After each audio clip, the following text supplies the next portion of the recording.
Bonjour à tous, bienvenue à la session sur Darktrace avec David Mason. Je vous présente David Mason, le directeur de sécurité de l'entreprise Darktrace, avec plus de 2 décennies d'expérience dans les environnements de sécurité et de renseignement en évolution rapide au Royaume-Uni, au Canada, puis dans le monde entier. Grâce à ses compétences développées dans le monde civil, militaire et diplomatique, il a contribué à la résolution efficace et efficiente de diverses questions de sécurité nationale. David est un expert en solutions opérationnelles et joue d'une solide réputation au Royaume-Uni et au Canada pour ses prestations adaptées aux besoins des clients. Chez Darktrace, David conseille les clients stratégiques à travers l'Amérique du Nord et contribue régulièrement aux principaux médias nationaux et internationaux du Canada où il est basé.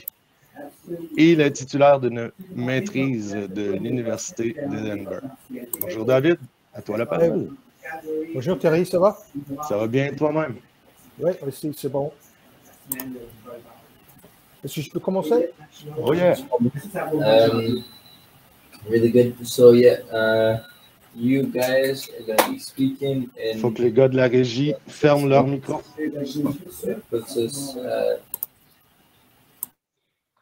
Ah, ok, bon. Ça y est, c'est parti. Ok, parfait. Bonjour tout le monde. Comme Thierry a déjà dit, je m'appelle David Masson. Je suis le directeur de la sécurité d'entreprise à la compagnie cybersécurité Darktrace ici au Canada. Et aujourd'hui, c'est mon grand plaisir de vous présenter le sujet de la cyber-IA. IA, ça veut dire sur l'intelligence artificielle autonome, en effet, de redéfinir la sécurité de l'entreprise. Quelques mots d'introduction. J'ai fondé Darktrace au Canada en 2016. Je l'ai vu passer d'une start-up à une société cotée en bourse. Avant de rejoindre Darktrace, j'ai travaillé dans le monde de la sécurité nationale, d'abord avec le gouvernement britannique, puis après l'immigration au Canada avec le gouvernement fédéral ici. Nous avons été fondés en 2013 par des mathématiciens et nous avons notre siège social, notre administration centrale à Cambridge, une ville dans le Royaume-Uni. Nous sommes les premiers à commercialiser l'intelligence artificielle pour une cyberdéfense complète et nous sommes les pionniers de la réponse autonome Cyber AI. Le nom pour le produit, c'est Antigena. Comme vous voyez sur cette diapo, nous avons des bureaux partout dans le monde. Ici au Canada, nous avons 3 bureaux à Vancouver, à Toronto et ici à Ottawa. Je vous parle pas loin de la capitale fédérale. Nous avons 2 grands événements cette année. Nous sommes cotés à la Bourse de Londres dont nous sommes très, très fiers. Et vous pouvez voir notre ticker number au-dessus de la DP, DARK, c'est cool, n'est-ce pas? Cela a vraiment augmenté le financement que nous pouvons consacrer à notre recherche et développement. Et nous avons annoncé aussi notre partenariat stratégique avec Microsoft de cette année. Nous prenons désormais en charge la protection de la suite de produits de Microsoft. OK, qu'est-ce qui se passe dans le monde de cybersécurité maintenant, actuellement? En effet, c'est une nouvelle ère de cybermenaces à commencer.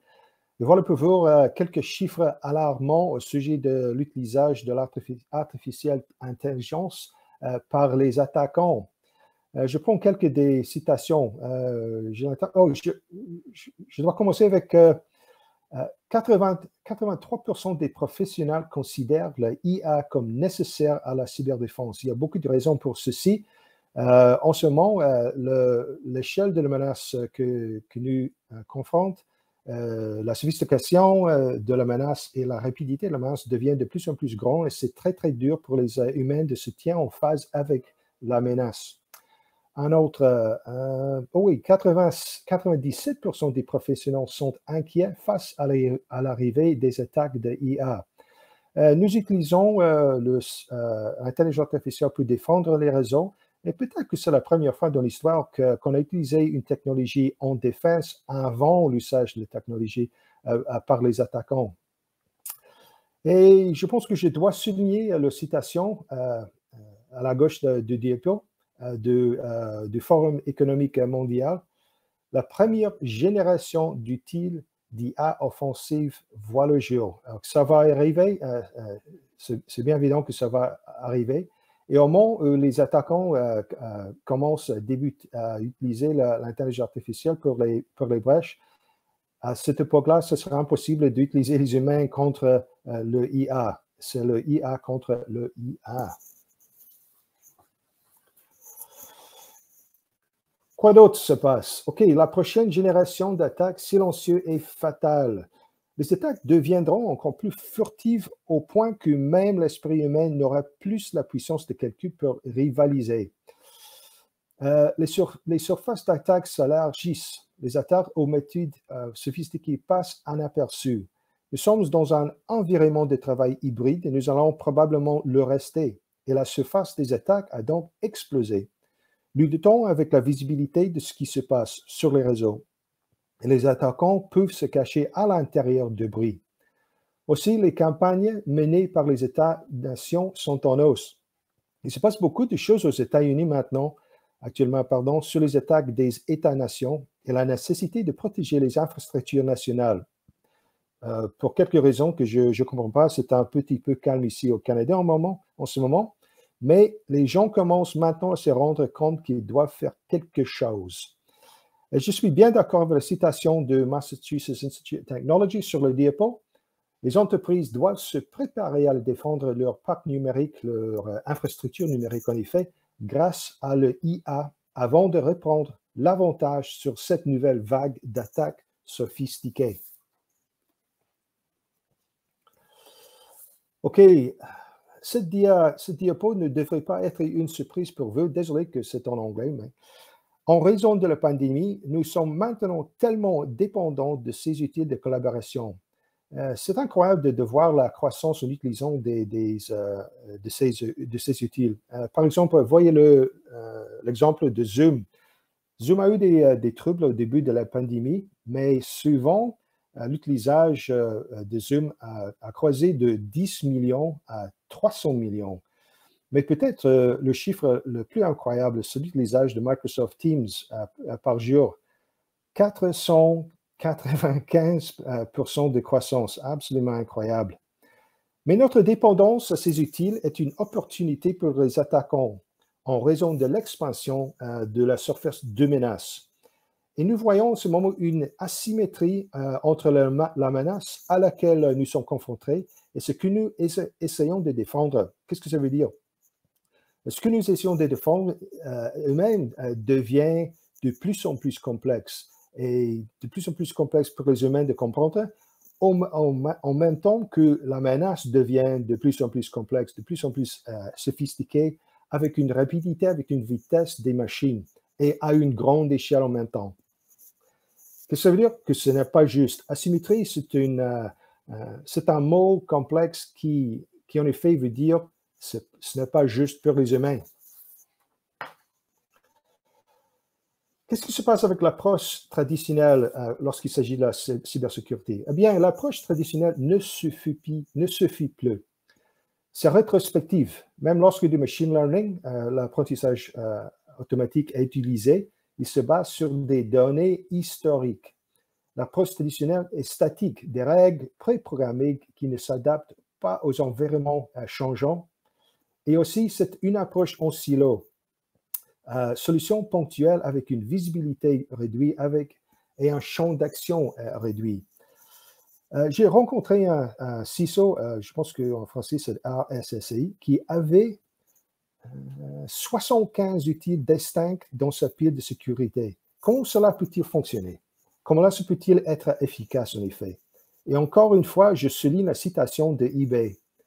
Croyez-moi, l'attaque SolarWinds marque la fin des outils de sécurité traditionnels. Cela renforce la nécessité de l'intelligence artificielle. Les acteurs menaçants changent. OK, notre solution, c'est l'IA auto-apprenante, l'intelligence artificielle auto-apprenante. Pourquoi? Parce que ça accepte et apprend tout nouvel environnement. Le IA ne repose pas sur les données de formation en laboratoire. Notre technologie apprend de vous et établit un sentiment du soi-même, en effet. L'IA n'a pas besoin d'être constamment mise à jour. Peut-être que vous utilisez maintenant un SIM. Je suis sûr que vous comprenez bien, la situation où vous devez constamment mise à jour le SIM. L'IA apprend continuellement au fur et à mesure que l'entreprise évolue et se développe. C'est robuste, indépendant et ne nécessite pas d'intervention des humains. Et ça fonctionne dans le monde réel et gère l'incertitude. La technologie, en effet, doit accueillir l'incertitude. Et la réponse autonome. Notre produit s'appelle Antigena. La réponse autonome permet aux machines de prendre des décisions sans l'intervention des humains à une rapidité des machines qui c'est impossible pour des humains d'agir à la vitesse des machines. La réponse autonome interrompt les attaques de façon autonome.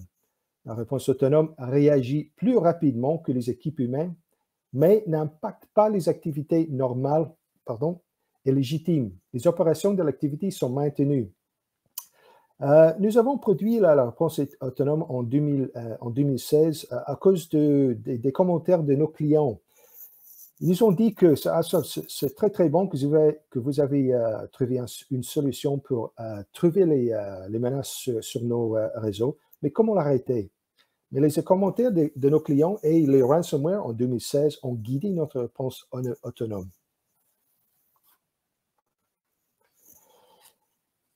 Un autre produit, c'est le Cyber AI Analyst. Entraîner l'IA à penser comme un analyste sécurité. Nous avons créé le Cyber AI Analyst. Le Cyber AI Analyst automatise l'investigation et l'analyse de cybermenaces sur les réseaux, partout dans une infrastructure numérique. Le Cyber AI Analyst allie l'expertise humaine avec l'échelle et la vitesse de l'IA. Ça réduit le temps de triage par 92%. Nous avons donc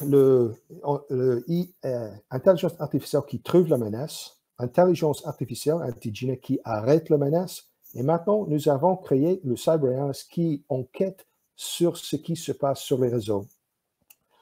Et le Cyber Analyst rédige de manière autonome des rapports compréhensibles par tous.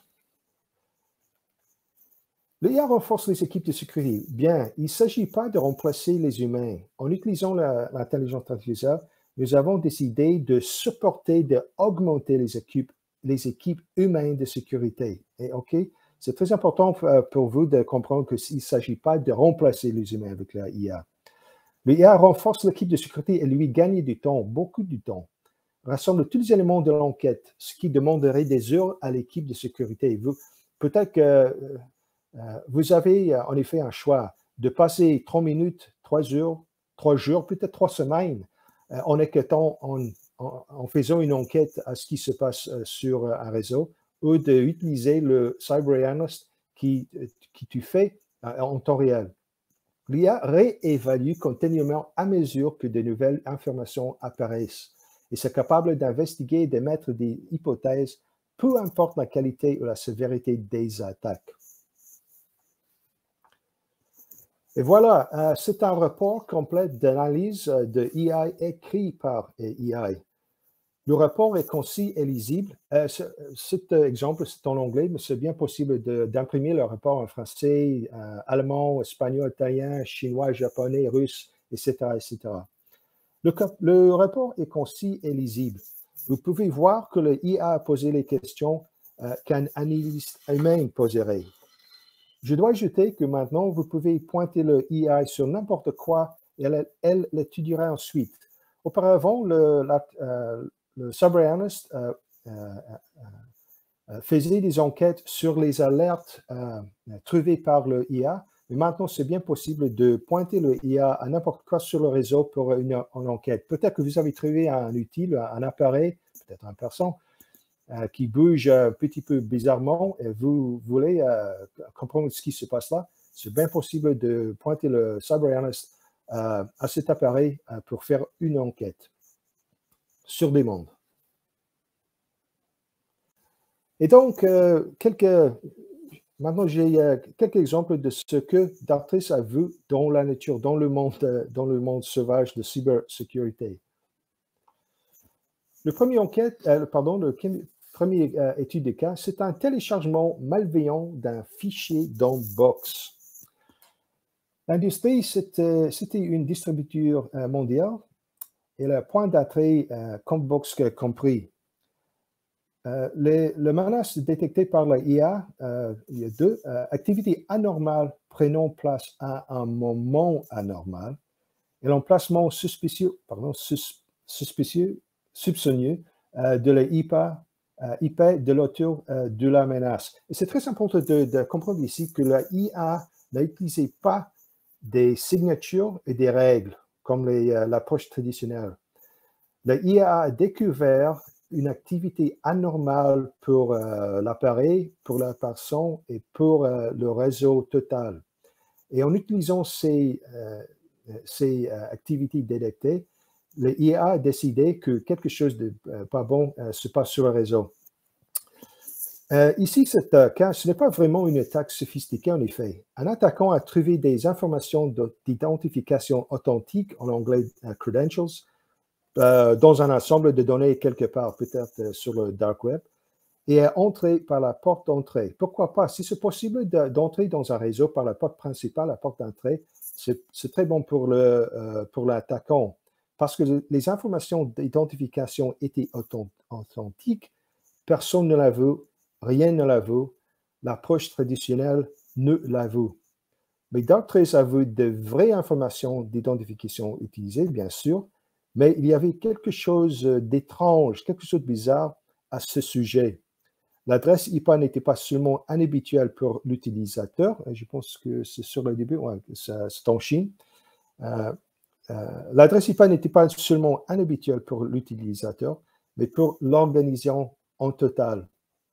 Et les mesures prises par la réponse autonome, c'était des connexions anormales bloquées, mais seulement les connexions anormales bloquées, pas d'autre chose, et le dispositif de quarantaine de patient zéro.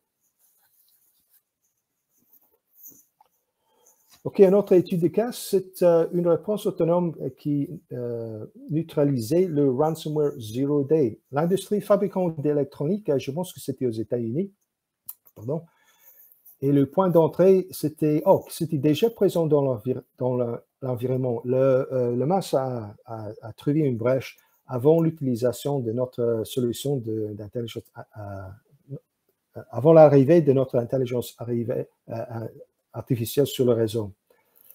Les menaces détectées par l'IA, activités SMB suspicieuses, c'est très normal lorsqu'il s'agit de ransomware. Quelques demandes anormales HTTP et une activité DNS anormale. Je pense que c'était en anglais reverse DNS sweep, mais je ne suis pas sûr. Mais c'est une activité DNS anormale. Lorsqu'un attaquant pénètre entre dans un réseau, ce qu'il fait sera différent des modes de vie, différent du comportement normal existant au moment de l'entrée et par la suite. Vous pouvez voir ici l'activité normale ci-dessous, c'est la bande bleue au-dessus de diapo. Et aussi, vous voyez soudainement le pic soudain d'activité anormale et la réponse autonome. Au moment où le ransomware a débuté, la réponse autonome a arrêté, a bloqué en effet les connexions immédiatement. Mesure prise par l'intelligence artificielle, OK, connexion anormale bloquée et le dispositif de quarantaine de patient zéro encore une fois. OK, le dernier étude de cas, c'est une tentative d'arnaque au président. C'est un exemple d'utilisation de l'intelligence artificielle avec le réseau des emails en bloquant les emails mal sur un réseau. L'industrie, c'est une infrastructure nationale essentielle. C'est très important maintenant. Tout le monde parle au sujet de besoin de protéger l'infrastructure nationale essentielle, surtout dans les États-Unis, aux États-Unis, après les brèches avec Colonial Pipeline, HRB Foods et quelques fermes coopératives aux États-Unis. OK, la pointe d'entrée, c'est une usurpation d'identité et phishing email. OK. Et les menaces détectées, OK, adresse d'expéditeur falsifié. Ouais, c'est bien évident, Chantal Timis, blablabla, à gmail.com, c'est pas dur. Mais l'intention anormale, il y a des indicateurs de sollicitation dans le email. Laisse-moi voir. Ah oui, pourriez-vous mettre votre système à jour avec les informations? OK, parfait. Mais les mesures prises par le IA étaient les liens de messagerie verrouillés et le email est retenu avant qu'il n'atteigne la boîte de réception afin de protéger le récepteur de l'email et l'infrastructure numérique en général. Et donc, OK, ici quelques citations de nos clients, de Doctris, pardon, dans le monde entier, mais j'ai l'intention seulement de souligner quelques des citations. Je vais commencer avec Carol McElhatton, le CIO à McLaren Group. Nous avons un partenariat avec McLaren dans le Formula One Racing. Peut-être que vous pouvez voir notre nom Doctris à l'arrière de la machine sur le diapo. Qu'est-ce qu'elle a dit? Doctris nous aide à nous adapter au changement de l'environnement numérique. Exactement, exactement. Une autre citation, c'est de Bunny Murray, une firme, une compagnie des avocats. La capacité de AI Analyst à analyser les données, puis à raconter l'histoire de l'incident dans sa globalité est incroyable. C'est exactement ce qui manquait à notre équipe, à mon équipe. Encore un autre, le CIO de Numerous. Quand Antigena Email a neutralisé une campagne d'hameçonnage ciblée qui avait été échappée au leader de Magic Quadrant, nous avons été immédiatement convaincus. L'essai était terminé. Parfait, parfait. Et donc, merci pour votre attention. Mais maintenant, vous avez une chance de participer dans la discussion. Thierry, est-ce que vous êtes là?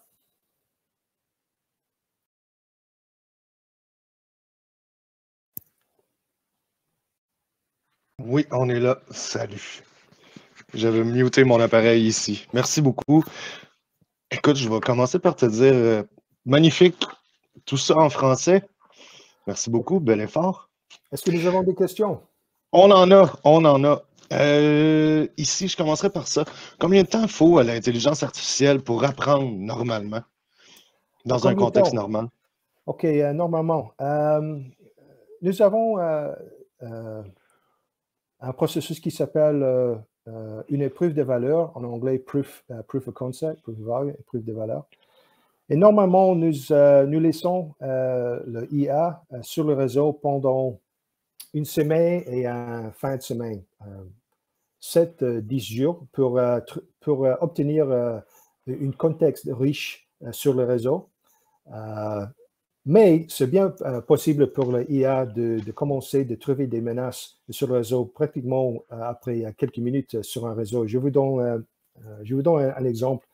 Il a 600, nous avons installé notre intelligence artificielle.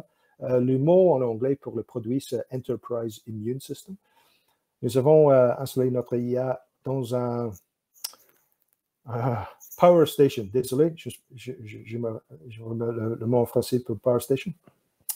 Mais après une heure et demie, le IA a découvert qu'il y a 5 DNS servers dans la fabrique, 5.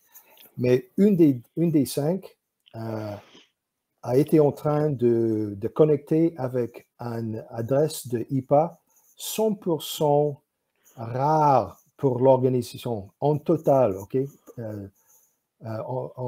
C'était en faisant du contact avec cette adresse IPA dans une heure et demie. Donc, ça peut être très, très court. Une autre question ici. Comment être certain que les règles automatiques soient suffisamment précises et qu'ils n'ont pas été perturbées par des hackers pirates? Désolé, monsieur, encore une fois? Je recommence, je vais y aller plus lentement. Comment être certain que les règles automatiques soient suffisamment précises, donc qui n'ont pas été perturbées par du malveillant, un pirateur hacker. OK. En utilisant le IA, c'est très précis, très précise. En effet, on utilise les mathématiques pour comprendre tout ce qui se passe sur un réseau, pour comprendre le comportement normal pour absolument chaque personne, chaque outil, chaque appareil, chaque DNS server, subnet, etc. C'est très précis. Et quand l'IA décide de prendre action sur un événement, sur le réseau, c'est très précis. Et ça arrête seulement l'activité anormale, peut-être sur un appareil, mais pas l'appareil. Par exemple, il ne s'agit pas d'arrêter le serveur en général. Il arrête seulement le code malveillant qui existe sur le serveur.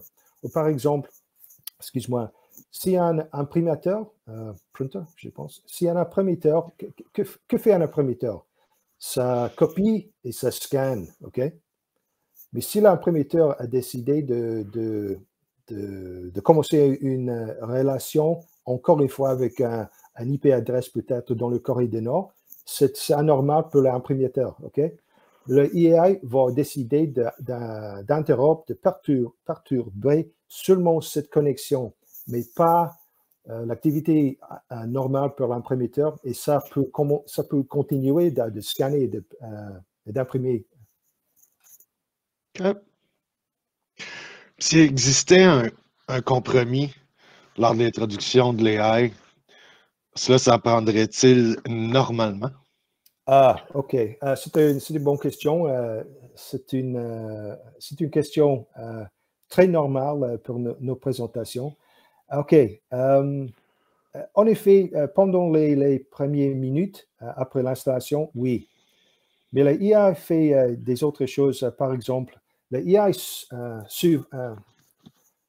AI a la capacité de grouper les appareils, les outils, les personnes qui sont pareils dans des groupes. Le mot en anglais, c'est de cluster, OK?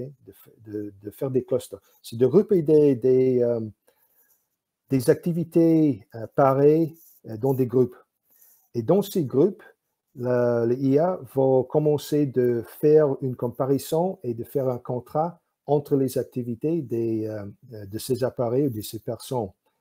Et en faisant ça, c'est comment l'IA va comprendre que, comme j'ai déjà dit, entre les 5 DNS servers dans cette fabrique, une des 5 était en train de faire quelque chose anormal en comparaison avec des autres DNS servers.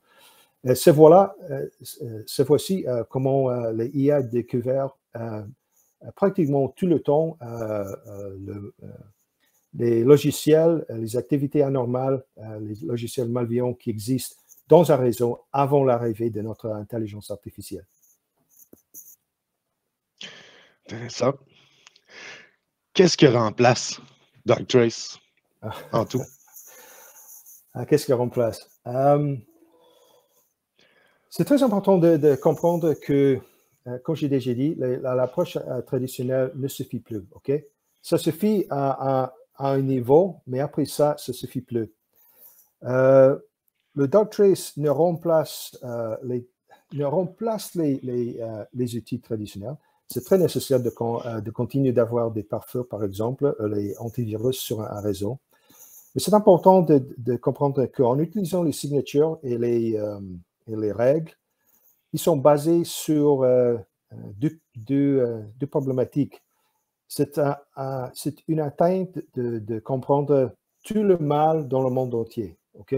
Ou basé sur une épreuve en avant, de faire une évaluation de ce qui peut-être va se passer au futur. C'est une bonne chose à faire, mais c'est pas bon. C'est impossible de savoir tout le mal dans le monde entier. C'est absolument impossible. Et si c'était possible, dans, je pense, 13 secondes, il y aura encore un nouveau logiciel malveillant dans le monde. Et donc, l'approche de Darktrace, c'est de supporter la pile de sécurité qui existe maintenant dans une compagnie ou une organisation. Parce que c'est inévitable que les attaquants vont trouver du succès en entrant dans un réseau. Absolument que oui. Mais ce n'est pas inévitable qu'après ça, il y aura des dommages. Et le Darktrace est là pour arrêter le dommage. On me demande combien de personnes ça prend pour gérer l'intelligence artificielle, l'AI de Darktrace. OK, ça dépend de l'organisation de la compagnie. Effectivement.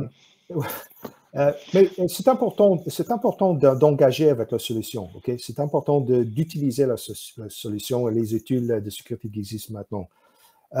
C'est bien possible pour un nouveau analyste qui vient de finir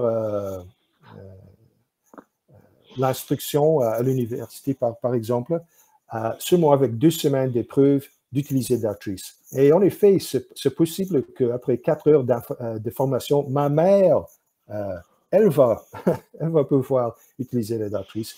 Mais en même temps, c'est bien possible pour un professeur avec 2 PhD, OK, de passer beaucoup de temps en utilisant le Darktrace, en faisant beaucoup de choses avec les IA, on fait beaucoup des enquêtes. C'est entre les deux. Parce que nous devons vivre dans le monde qui existe maintenant. Et c'est un monde où il y a un défi lorsqu'il s'agit du nombre des analystes,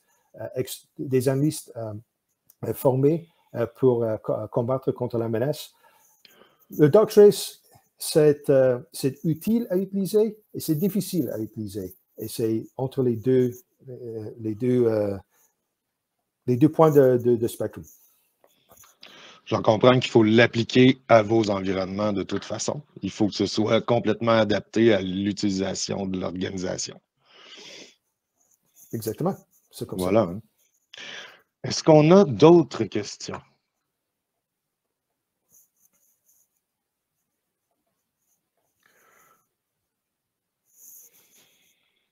Je pense que... Attends un petit peu, on va garder, on a toujours des late questioners. Bon. Your mom is popular. All right. Thank you very much, David. Merci beaucoup pour vraiment un travail exceptionnel en français. Est-ce que tu as une autre présentation? On peut s'en servir pour... Est-ce que tu as une autre présentation cet après-midi, toi? Non. OK. Bon, mais je te remercie beaucoup pour ta présence aujourd'hui. Si tu veux bien, on peut terminer tout ça. Oui, OK. Merci beaucoup à tous. Merci. À bientôt. Salut. Salut.